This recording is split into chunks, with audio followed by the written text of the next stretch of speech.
행복을 전합니다. 마음고양입니다. 여러분 혹시 눈치 보느라 하루가 피곤했던 적 있으신가요? 상대방이 뭘 원하는지, 뭐라고 생각할지 계속 생각하고 또 생각하다 보면 정작 내 감정은 눌러놓고 사는 경우가 참 많습니다. 억울해도 참고 슬퍼도 삭히고 말 한마디 못하고 끙끙 앓는 거죠. 그런데 그런 나의 마음을 상대는 전혀 모른다는 거 혹시 아시나요? 내가 어떤 상처를 받았는지, 얼마나 아팠는지 정작 그 사람은 모릅니다.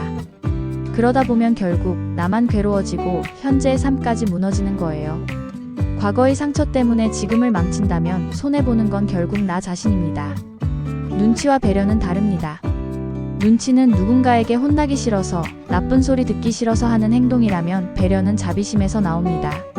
눈치는 두려움이고 배려는 사랑입니다. 그래서 눈치를 보다 보면 내 마음은 점점 작아지고 어느 순간엔 내가 사라진 느낌까지 들 수 있어요. 사실 내 인생이잖아요. 그런데도 우리는 남에게 맞추고 남 눈치 보느라 하루를 허비합니다.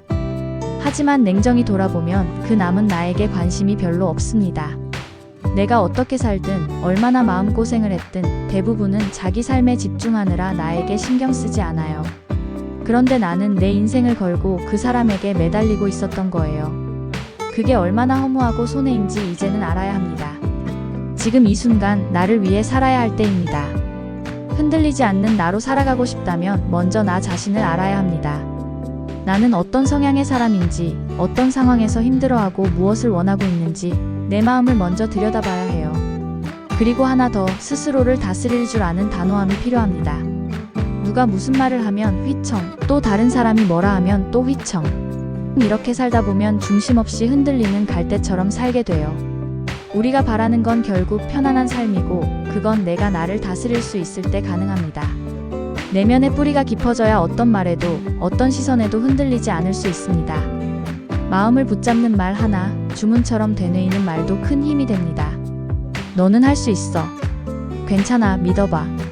이 짧은 말이지만 입 밖으로 꺼내어 나 자신이 듣는 순간부터 치유가 시작됩니다. 불교에서는 나무관세음보살을 반복해서 외우곤 합니다. 관세음보살은 세상의 고통스러운 소리를 관하는 존재입니다. 심지어 입 밖에 꺼내지 못한 말, 속으로만 삼킨 고통조차도 듣는 존재죠. 그래서 이 이름을 되뇌는 것만으로도 우리는 조금씩 위로받을 수 있습니다. 그 이름을 통해 나도 누군가의 이야기를 들어주는 사람이 되겠다고 다짐하게 됩니다. 그리고 그 마음은 결국 내 자신도 치유하게 만듭니다. 마법처럼 상처가 사라지지는 않겠지만 매일같이 이렇게 연습하면 어느새 마음의 중심이 생기고 타인의 시선보다 더 중요한 나의 마음에 귀 기울이게 됩니다. 요즘 MZ세대, 그러니까 젊은 세대 사이에서 불교가 은근히 인기를 끌고 있다고 합니다. 불교라고 하면 예전엔 할머니들의 종교라는 이미지가 강했지만 요즘은 달라졌어요. 불교 박람회에 가보면 줄을 서서 체험을 기다리는 젊은 사람들로 북적입니다. 왜일까요? 왜 지금의 청년들은 불교에 끌릴까요? 그건 아마도 불교가 신에게 의지하라고 말하기보다는 자기 자신 안에서 해답을 찾으라고 말하기 때문일 겁니다. 불교는 억지로 강요하지 않아요. 절에 가도 누가 따라오며 뭐 도와드릴까요? 하고 묻지 않습니다. 조용히, 천천히, 내 방식대로 머물 수 있게 해줍니다. 현대인들은 늘 피곤하고 지쳐 있습니다. 끊임없는 비교, 타인의 시선, 성과에 대한 강박 속에서 내가 어떤 사람인지조차 잊어버릴 때가 많습니다. 그럴 때 불교는 묻습니다. 지금 너는 괜찮니? 지금의 너를 내가 사랑하니? 그 질문이 사람들을 위로하고 다시 삶의 중심으로 데려오는 겁니다. 그런데 많은 사람들이 과거의 상처, 트라우마 속에서 빠져나오지 못하고 살아갑니다. 이미 지나간 일인데도 그 감정에 계속 얽매여 있는 거죠. 말 한마디로 받은 상처가 평생을 괴롭히기도 합니다. 상처는 시간이 지나면 자연히 아문다고들 하지만 마음의 상처는 때론 육체보다 더 깊고 오래갑니다. 그렇다면 그 상처를 어떻게 놓을 수 있을까요? 스님은 말합니다. 그 상처를 떠올리며 괴로워하는 건 결국 나라는 사실을 기억하라고요. 그 사람이 한 말, 그 사람이 준 상처는 어쩌면 그 순간 그 사람에겐 별거 아닐 수도 있었지만 나는 그 말을 수십 번 곱씹으며 내 마음을 찢고 또 찢습니다. 하지만 진짜 중요한 건 그걸 안고 평생 살아갈 거냐는 겁니다. 잊을 수 없다면 밀어놓으세요. 마음속에서 한 걸음 떨어뜨려 보세요. 그리고 이렇게 말해보세요. 이건 더 이상 내 중심이 아니다. 한 가지 팁도 전해드릴게요. 상처가 몸 안에 6초 이상 머물면 평생 간다는 이야기처럼 그 말을 듣고 6초 안에 밀어내는 연습을 하라는 겁니다. 하나, 둘, 셋. 그리고 후 숨을 내쉬며 상처를 날려보내는 거죠. 처음엔 잘 안 되겠지만 그걸 5년, 10년 하다 보면 그 방법이 오히려 내 마음을 지켜주는 힘이 됩니다. 스님은 조금 다르게 접근합니다. 그 상처를 나를 성장시키는 발판으로 삼습니다. 이 사람이 나에게 이런 말을 했다는 건 내가 더 단단해질 수 있는 계기구나. 그렇게 생각을 바꾸는 연습을 하는 거죠. 말처럼 쉬운 일은 아니지만 자꾸 그렇게 생각을 전환하려고 애쓰다 보면 어느 순간부터 그 말들이 나를 덜 괴롭히게 됩니다. 우리는 가끔 접촉사고 하나에도 멘붕에 빠지곤 하죠. 하지만 누군가는 이렇게 말합니다. 이런 작은 사고가 큰 사고를 막아줬을지도 몰라. 이런 식으로 받아들이면 마음이 훨씬 편해집니다. 상처도 마찬가지입니다. 그 상처가 있었기 때문에 더 조심하고 더 단단해질 수 있는 거죠. 마음이 다치지 않으려면 결국 나 자신이 내 편이 되어야 합니다. 우리가 사람을 도와주고 난 뒤 돌아오는 반응이 기대에 못 미치면 마음이 섭섭해지죠. 내가 너를 이만큼 도와줬는데 네가 나한테 이럴 수 있어? 정말 괘씸하네. 이런 마음 누구나 한 번쯤 가져봤을 겁니다. 하지만 스님은 이럴 때 이렇게 말씀하십니다. 그건 참 쉽지 않은 일이긴 하지만 가능하면 도와주는 일에 집착하지 않았으면 좋겠다. 불교에서는 도움을 주는 행위는 그 자체로 끝내야 한다고 말합니다. 돌아올 보답을 기대하지 않고 조건을 붙이지 않는 게 진정한 보시, 즉 베풀미라는 것이죠. 내가 도와줄 수 있으니까 돕는 거다. 그게 여건이 되니까 한 거지 그걸로 뭔가를 받아야 하는 건 아니다. 이런 마음가짐이 결국 나를 편안하게 만든다고 합니다. 그리고 만약 여건이 안 되는데 억지로 누군가를 도우려 하거나 도운 뒤에 마음이 힘들어지는 걸 반복한다면 그건 결국 나 자신을 해치는 일이 될 수 있겠죠. 스님은 기다림에 대해서도 이야기합니다. 독일 작가 헤르만 헤세의 시타르타라는 책에서 가장 인상 깊게 남은 구절은 나는 기다릴 줄 압니다. 라는 말이었다고 합니다. 우리는 살아가면서 기다림에 서툰 경우가 많습니다. 모든 걸 빨리 해결하고 싶고 빨리 알아주길 바라고 도움을 준 만큼 당장 돌아오길 바라죠. 하지만 인생은 그렇게 돌아가지 않습니다. 스님은 말합니다. 기다릴 줄 아는 사람이 결국 더 단단한 사람입니다. 눈치를 보며 서두르지 말고 내 마음의 중심을 세우고 여유를 가지는 게 더 중요합니다. 기다림은 단순한 시간의 흐름이 아니라 내 마음이 조급해지지 않도록 붙잡아주는 내면의 중심이기도 합니다. 그 중심이 있을 때 타인의 반응에 흔들리지 않고 내가 베푼 것을 후회하지 않게 됩니다. 그런데 이런 상황도 있죠. 내가 도와줄 수 없는 상황인데 누군가가 부탁을 해오고 그걸 거절하면 왠지 내가 나쁜 사람이 될 것 같은 기분이 드는 경우. 그래서 억지로 도와주고 마음이 상하고 나중에 후회하고 이런 악순환 많죠. 스님은 단호하게 말합니다. 그건 스트레스를 받을 일이 아닙니다. 내가 도와줄 수 없으면 없는 거예요. 그걸 솔직하게 말하면 됩니다. 그리고 더 중요한 말도 해주셨습니다. 어쩌면 도와줄 수는 있지만 마음이 내키지 않을 수도 있어요. 그럴 때는 억지로 나를 속이지 말고 내 마음에 솔직해지는 게 더 낫습니다. 우리는 너무 자주 착해야 한다는 기준에 스스로를 가둡니다. 하지만 스님은 말합니다. 내면을 가만히 들여다보면 우리 안에는 착한 마음이 충분히 있습니다.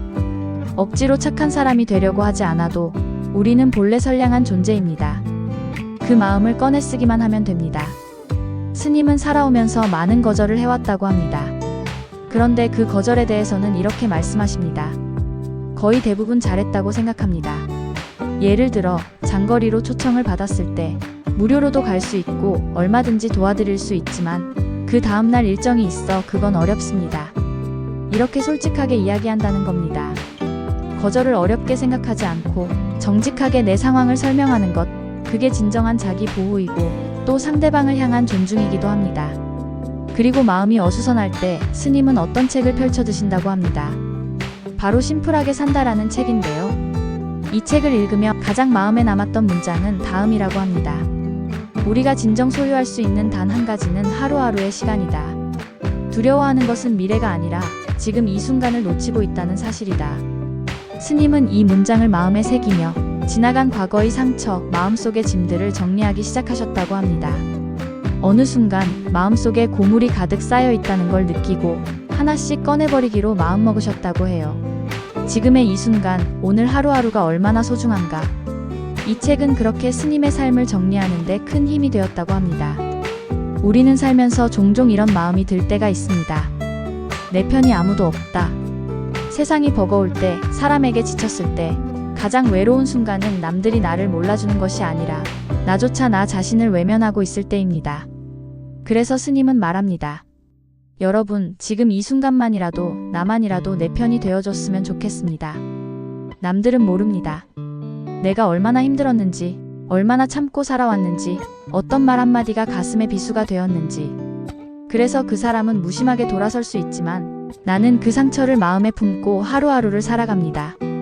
하지만 그렇게 살아간다면 결국 손해보는 건 나입니다. 그 말을, 그 상처를, 그 기억을 품고 살아간다는 건 과거의 고통을 지금 이 순간에도 계속 재생하는 일이니까요. 스님은 말합니다. 과거는 지나갔습니다. 지금 내가 서 있는 이 순간이 내 인생에서 가장 소중한 시간입니다. 그렇기에 우리는 이제 더 이상 과거에 매이거나 타인의 시선에 휘둘리거나 눈치 보며 살 필요가 없습니다. 불교에는 이런 말이 있습니다. 무소의 뿔처럼 혼자서 가라. 이 말은 외롭게 살아라는 뜻이 아닙니다. 다른 사람과 함께 하더라도 나 자신을 잃지 말고 당당하게 살아라는 말입니다. 눈치 보지 않고 내가 정말 원하는 삶을 산다는 건 어쩌면 세상에서 가장 큰 용기가 필요할지도 모릅니다.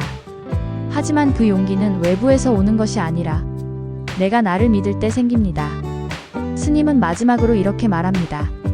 불안해하지 마십시오. 두려워하지 마십시오. 여러분 자신을 한번 믿어보세요. 내가 나를 지켜줄 수 있는 사람입니다. 상처받은 나는 이제 과거에 두고 오십시오. 지금 내게 주어진 시간, 오늘이라는 하루를 아끼고 사랑하십시오. 그리고 그 하루를 나를 위해 써보세요.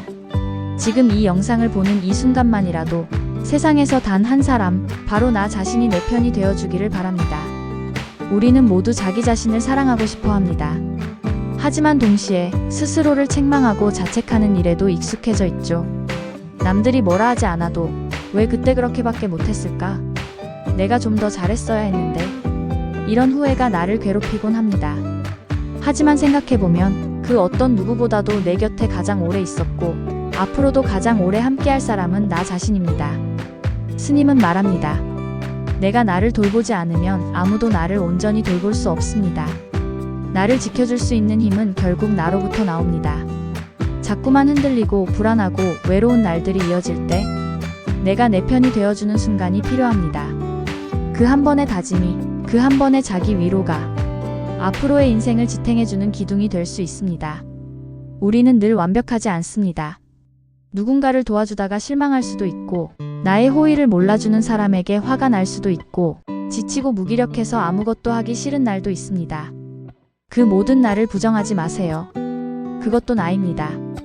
때로는 내가 나를 위해 거절하는 것도 괜찮습니다. 도와주고 싶지 않은 날도 있을 수 있어요. 그게 나쁜 게 아닙니다. 그저 오늘 나는 나를 지키고 싶은 것 뿐입니다. 그리고 또 한 걸음 나아가 우리는 모두 타인의 마음을 완벽히 알 수 없다는 것도 잊지 마세요. 내가 상처받은 걸 상대는 모를 수 있습니다. 그렇기에 계속 그 사람을 원망해봤자 나만 더 아플 뿐입니다. 스님이 말씀하신 것처럼 그 상처를 껴안고 평생 살아가는 건 결국 내 손해입니다. 그 말을, 그 장면을 내 안에서 더 이상 재생하지 않겠다고 단호하게 선언해보세요. 그리고 지금 이 순간 내가 나에게 해줄 수 있는 가장 따뜻한 말을 해보세요. 괜찮아. 넌 잘하고 있어. 지금 이대로도 충분해. 눈치를 보며 살아가는 인생이 아니라 배려하며 살아가는 인생, 두려워서 움츠러드는 삶이 아니라 자신을 믿고 내딛는 삶, 그런 삶이 진짜 나답게 사는 삶입니다. 마지막으로 스님은 이렇게 당부하셨습니다. 여러분, 눈치 보지 말고 삽시다. 혼자라도 괜찮습니다. 무소의 뿔처럼 나 자신을 지키면서 당당하게 가세요. 지금 이 순간 여러분의 시간은 너무나 소중합니다. 과거에 상처받은 나는 이제 그만 보내주시고 오늘만이라도 여러분 자신이 여러분의 가장 든든한 편이 되어주시기 바랍니다. 이 영상이 누군가의 무너진 마음의 작은 숨구멍이 되었기를 바랍니다. 그리고 여러분 한 사람 한 사람 모두가 오늘만큼은 자신을 위해 살기로 결심했기를 바랍니다. 당신은 충분히 괜찮은 사람입니다. 지금 이대로도요. 감사합니다. 마음고양이였습니다.